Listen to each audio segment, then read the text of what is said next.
Parlons-en. Je t'écoute. Je m'appelle Pascal et je suis prête à vous écouter. Écoutez-vous. Écoutez-vous. Écoutez-vous. Écoutez-vous. Écoutez-vous. Écoutez-vous. Écoutez-vous. Écoutez-vous. Pascal, 36 ans plus tard. Un podcast de rencontre monté par Devan Perrault à partir des propos qu'il a recueillis auprès de Pascal. Ici, c'est Pascal qui vous parle directement.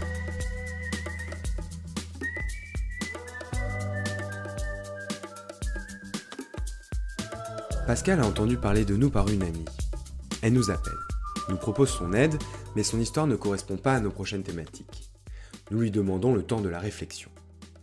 Quelques semaines plus tard, nous rappelons. Son témoignage nous intéresse, et nous pensons qu'elle peut aider. Avec recul et précision, elle nous livre alors le récit d'une vie pleine qui l'a vue devenir mère et réaliser une belle carrière professionnelle. Pourtant, alors qu'elle n'avait pas encore 20 ans, Pascal s'est retrouvée seule face au monde. La raison ? Un double abandon parental. Celui de son père d'abord, disparu à cause d'un cancer foudroyant, et celui de sa mère ensuite, coupable de s'être retirée en couvent quelques mois plus tard. Pascal nous parle des longues années qu'il lui a fallu pour se relever de ce traumatisme.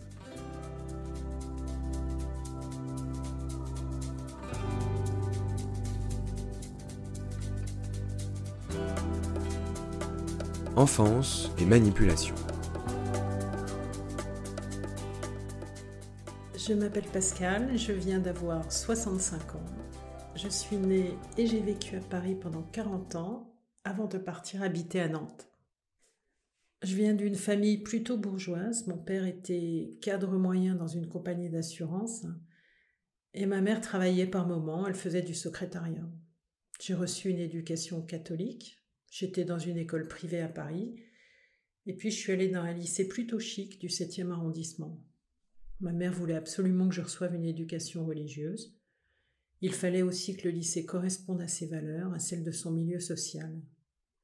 Les autres n'étaient pas assez bien pour nous, selon ma mère, et je ne pouvais jamais jouer avec les autres enfants à cause de ça. Il fallait toujours bien se tenir, ne pas bouger, être habillé en bleu marine et blanc. Pour elle, on ne venait pas du même milieu que les autres, alors il fallait se démarquer. Ma mère n'était pas comme les autres. Je m'en suis rendu compte dès l'enfance, même si on ne perçoit pas toujours tout à ce moment-là. Elle était souvent excessive, elle avait un côté très rigide, elle n'était pas cadrante pour autant, ça partait un peu dans tous les sens. Elle pouvait être très excitée ou impulsive. Par exemple, des fois on partait en week-end vendredi soir sur un coup de tête. C'était bizarre, j'étais bien et pas bien. D'autres fois elle pouvait s'énerver pour rien. Elle a eu quelques aventures aussi avec d'autres hommes. Elle n'a jamais vécu avec un autre que mon père, mais quand elle avait des aventures, elle m'impliquait. J'étais au courant, alors que j'étais très jeune. Comme il aurait été bizarre qu'elle parte seule en week-end, elle m'emmenait avec elle. En fait, elle allait retrouver son amant. J'en étais le témoin.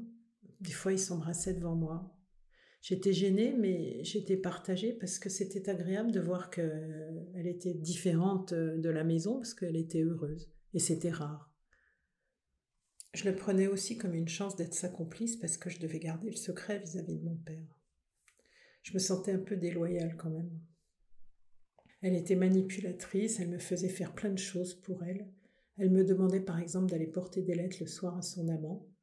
Je devais traverser tout Paris en Solex. J'avais honte, mais en même temps j'étais obligée de lui obéir. En tout cas, je n'arrivais pas à faire autrement. Elle exerçait aussi son influence sur mon grand frère, sur mon père. Elle était instable. Plusieurs fois, elle m'a dit qu'elle allait partir au couvent. Et puis pendant mon enfance, elle a fait plusieurs tentatives de suicide. Je trouvais ça désespérant. J'avais peur qu'elle ne meure. Je me disais que je ne survivrais pas à ça si elle disparaissait. Je ne comprenais pas très bien ce qui se passait, mais je voyais bien que c'était le bazar dans la famille. Dans cet univers où mon père intervenait finalement quasiment jamais, je suis évidemment devenue une adolescente complètement à l'ouest. J'avais des amis qui me ressemblaient. J'avais un petit copain avec lequel je suis restée plusieurs années. On a vécu une belle histoire. C'était un bon souvenir, il me faisait du bien, il était sympa.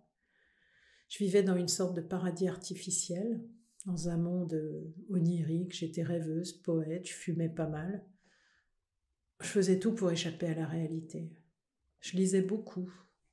La littérature, ça m'a permis de m'évader et puis aussi de me faire découvrir que d'autres que moi vivaient des choses, des histoires familiales bizarres. Je me rappelle d'un livre qui s'appelait Vipère au poing, qui m'a marqué.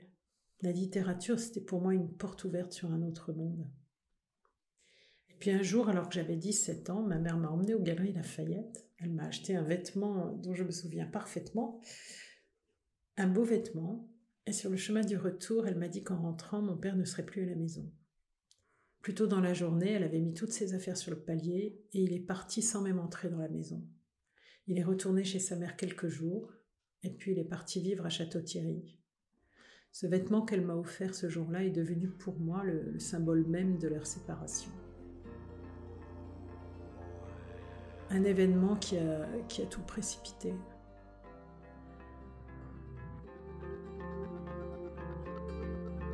Départ silencieux. C'est sûr que cette séparation n'a pas été bien faite, mais elle était évidemment logique. Je voyais bien que ma mère n'était pas heureuse dans son couple. La mauvaise ambiance qui régnait à la maison, il y avait des tensions quotidiennes. Je voyais pas d'amour, de tendresse ou de complicité entre mes parents. Le départ de mon père m'a beaucoup affectée.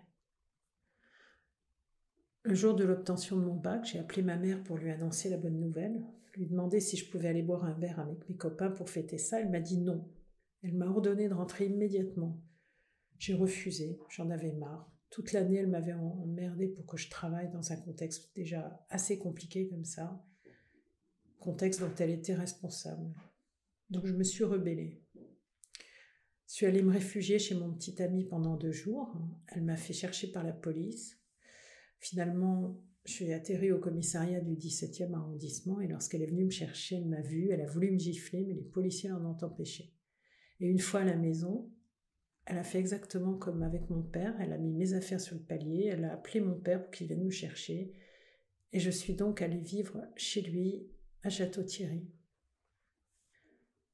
Quelques mois plus tard, en septembre 71, je crois, je suis rentrée à la fac. Mon père m'a loué une chambre de bonne à côté de Jussieu. Peu de temps après, lors d'un week-end à Fontainebleau, où j'étais présente, mon père a fait une chute et il s'est cassé la jambe. Là, tout a été extrêmement vite, parce qu'il ne s'est jamais remis de cette chute. À l'hôpital, en fait, on lui a détecté un cancer à un stade très avancé et il est décédé le 14 janvier 1972. Il avait à peine 50 ans et je n'avais pas encore 20 ans. Du coup, j'ai longtemps magnifié l'image de mon père du fait qu'il soit mort quand j'étais très jeune. Finalement, j'ai jamais eu l'occasion d'avoir une conversation d'adulte avec lui. C'était un homme discret, il travaillait beaucoup, il partait tôt, il rentrait tard, je le voyais peu. Aujourd'hui, je vois ça comme une fuite de sa part. Il ne m'a pas protégée de ma mère. Ça, je lui en veux un peu de ça. Il n'a pas eu le rôle d'un homme dans une maison. J'ai appris depuis par d'autres membres de la famille qu'il avait été très amoureux de ma mère, toujours. Finalement, c'était la personne dont je me sentais le plus proche dans cette famille. Je pouvais aller chez lui avec des amis, alors que j'avais l'interdiction de faire la même chose avec ma mère. C'était un homme plutôt apprécié dans son entourage, et sa mort a laissé un grand vide relationnel et a ouvert pour moi une longue période de chaos. Et je n'étais pas au bout de mes peines, mais je ne le savais pas. Quelques mois après le décès de mon père, ma mère nous a prévenus de son départ pour le couvent. Elle est partie à la Grâce-Dieu dans le Jura, un couvent cistercien où régnait la loi du silence, où les visites n'étaient autorisées qu'à l'occasion des fêtes de Noël. Et soudain, je me suis retrouvée seule. Je n'avais jamais vécu seule, je n'avais jamais eu à payer le loyer, on ne m'avait pas éduquée sur la façon de gérer un budget. J'étais vraiment comme un lapin nain lâché dans la grande ville. Je n'ai pas compris la décision de ma mère de partir pour le couvent. Ok, elle était catholique, mais elle n'avait jamais été pratiquante à ce point-là. Exceptionnellement, on a eu le droit d'aller la voir hors des fêtes de Noël. Ça a été vraiment dur. Elle était vêtue comme une sœur. Elle avait des cheveux blancs coupés courts. Elle était totalement différente de ce que je connaissais d'elle avant, où elle était une femme apprêtée. C'était violent comme image. Elle m'a expliqué que je n'allais pas poursuivre mes études parce que de toute façon, je ne pouvais rien faire de bien. Donc ça a été très compliqué. En parler, c'est déjà se libérer.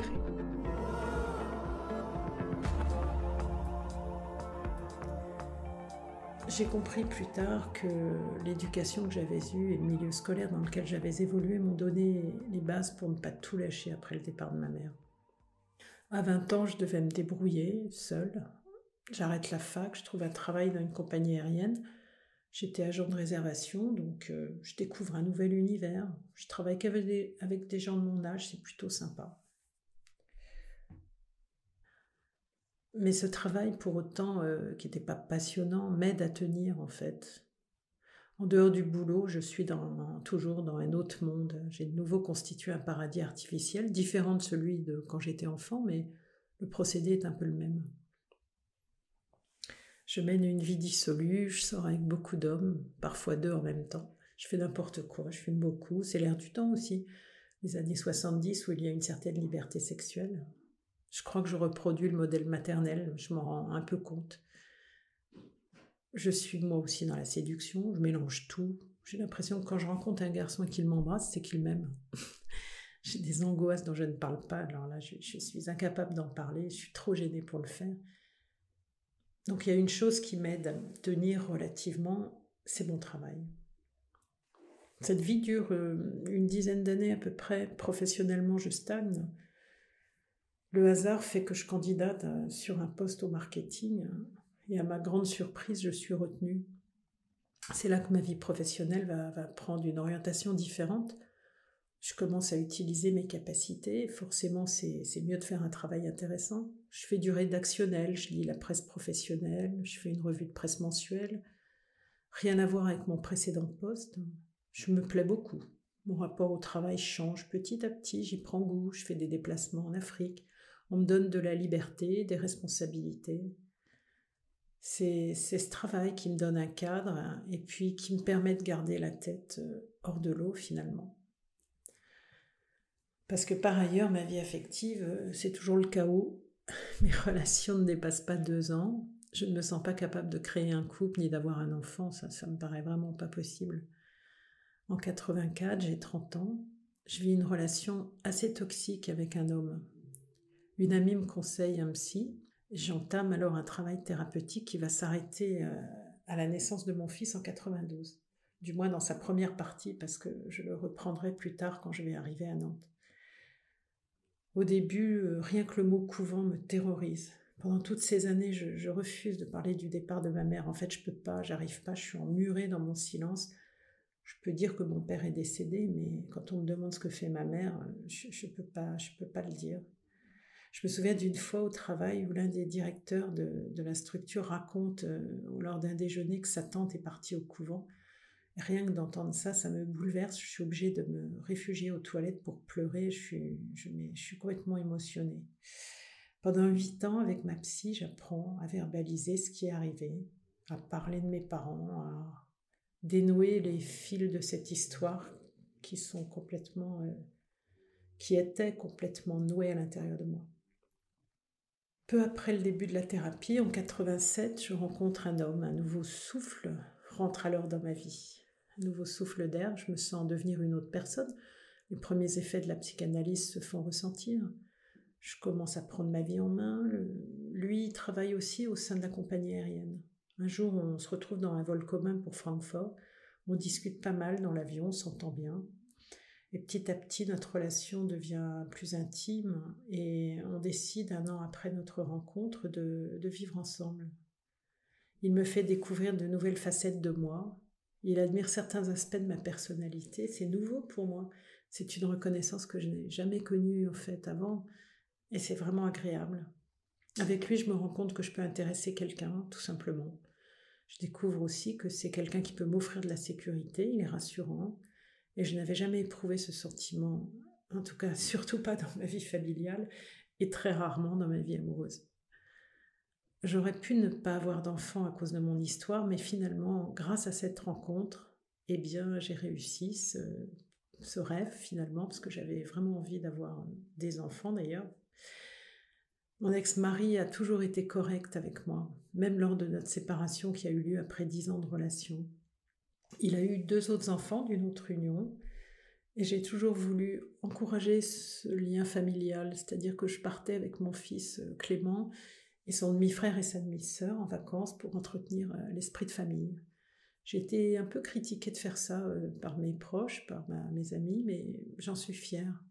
J'ai passé des super moments avec les 3 enfants. J'ai vécu dans une famille tellement écartelée que je voulais surtout pas que la vie de mon fils soit faite de tensions entre sa mère, son ex-compagnon et puis son demi-frère, sa demi-sœur.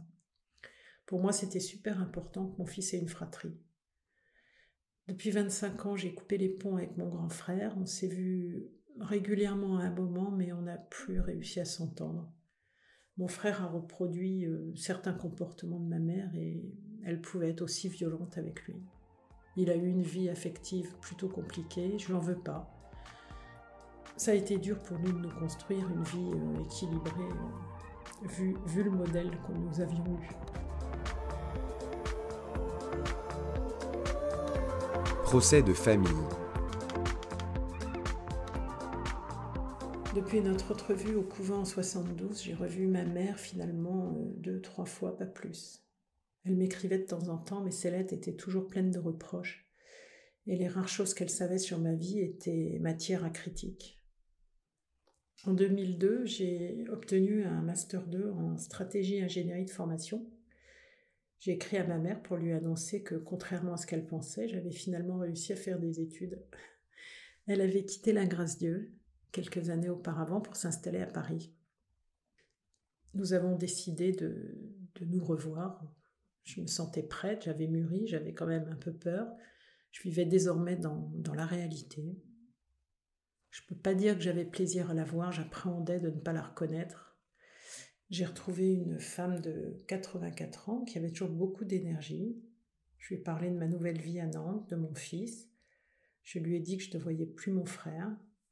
Ce jour-là, elle m'a proposé de me donner de l'argent pour que je dise à mon frère de la revoir, parce que lui aussi avait coupé tout contact avec elle.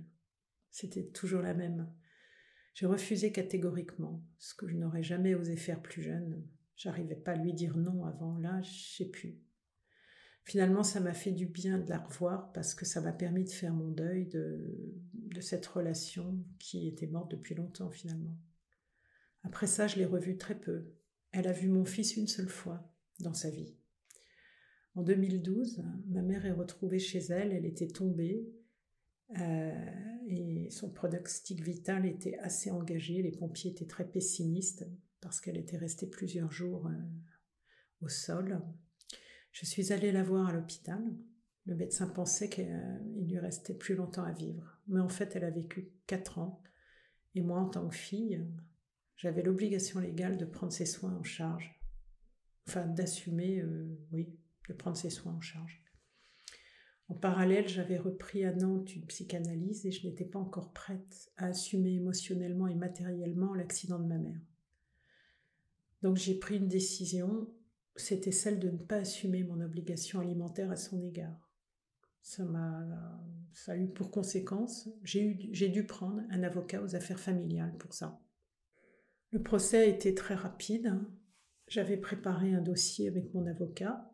Je devais prouver mon histoire. Et j'avais gardé beaucoup de lettres qu'elle m'envoyait du couvent et qui parlaient de sa violence et de l'abandon. Pendant le procès, j'ai eu beaucoup de mal à contenir mon émotion. J'entendais mon histoire dite et résumée par quelqu'un d'autre. Et j'écoutais et je pleurais en silence. C'était vraiment dur. Je me rendais compte en voyant les réactions que tout le monde était mal à l'aise face à cette histoire. Le jugement a été rendu en ma faveur. J'ai été reconnue comme victime de cette femme, de ma mère, et du fait que je n'avais pas été protégée dans mon enfance ni dans mon adolescence. C'était la fin de quelque chose pour moi, le début même de quelque chose d'autre. Ma mère est décédée en 2016. Je suis très triste lorsque je l'ai appris, évidemment. Je suis triste pour elle. Je revisite mon histoire. Je me rends compte qu'elle a eu une vie plutôt de souffrance. Nous sommes 2 aux funérailles uniquement, mon fils et moi.